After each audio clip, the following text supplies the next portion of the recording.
Ngayong gabi, sa eyewitness saksihan, ang malawak na kapatagan, ang malawak na ilog, pinangingisdaan ng ating mga Taiwan seaman OFW.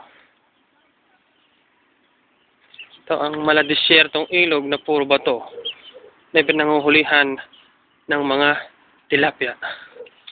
Dito tayo sa Tali City, Kaohsiung River, Taichung, Taiwan.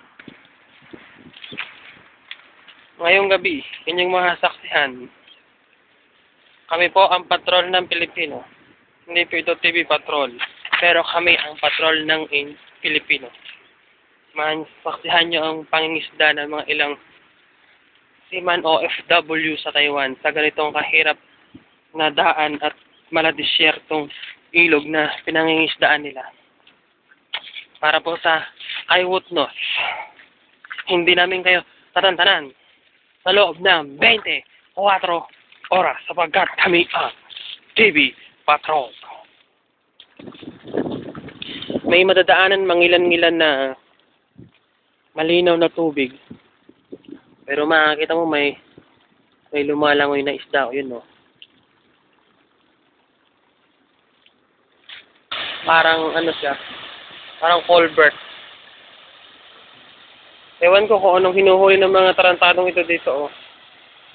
Ayan yung mga seaman OFW sa Taiwan.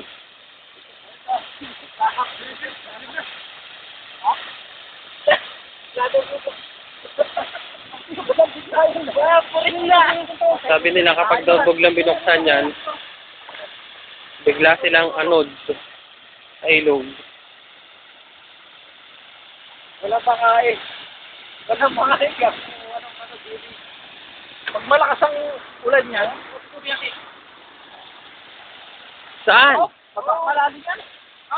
Malalim. Sabi nila, sinasala daw ng mga pinto na yan ng tubig para wag masyadong masira yung... Sensor daw yan eh. Pag lumapit ka doon, sir, bigyan mo muna. Sir, ano pong ipaliwanag yun din sa culvert na yun? Bakit ganyan may pinto?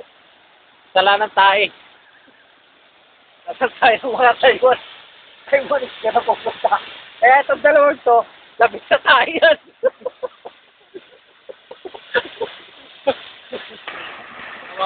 Wala daw ganyan ang mga ilog sa Pilipinas. Parang sumasala ng malaking tubig para wag masira yung ilog. May 4 na pinto siya, oh. 5. Mga tatlo pa tayo. Mga tatlo pa tayo. Lilipat na naman sila dahil wala silang nahuli. Yan daw kasi ang factory nila, oh, tabi ng ilog. Kapag wala silang pasok, walang maiulam, lumulusong lang sila dito sa ilog para mangisda ng pang-ulam. Ito naman yung mga parte na madamo at matalahib na ilog, oh. Mababaw, pero sabi nila, maraming tilapia na naaanod.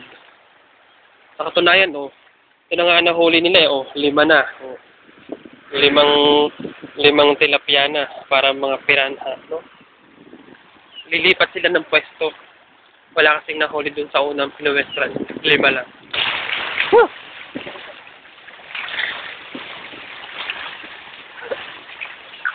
Patula!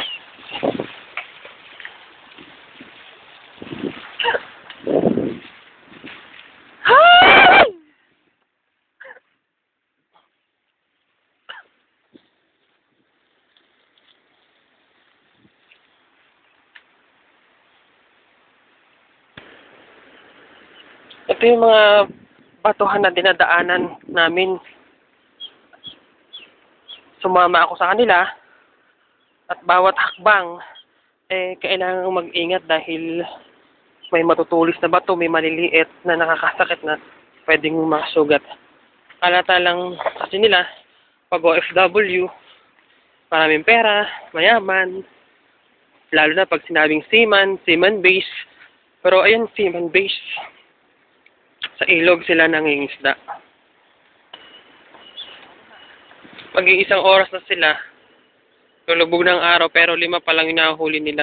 Pero para sa kanila, Ang isang piraso ay napakahalaga na. Sinamahan ko sila hanggang sa kanilang huling pagkananong lambat. Pero sa mga oras na ito, 5 pa lang ang kanilang nahuli at maya-maya siguro bago mag-5 pa uwi na. Natanungan lang hanggang kailan sila panatili sa pagiging OFW. Para po sa eyewitness, Ryan Cruzado.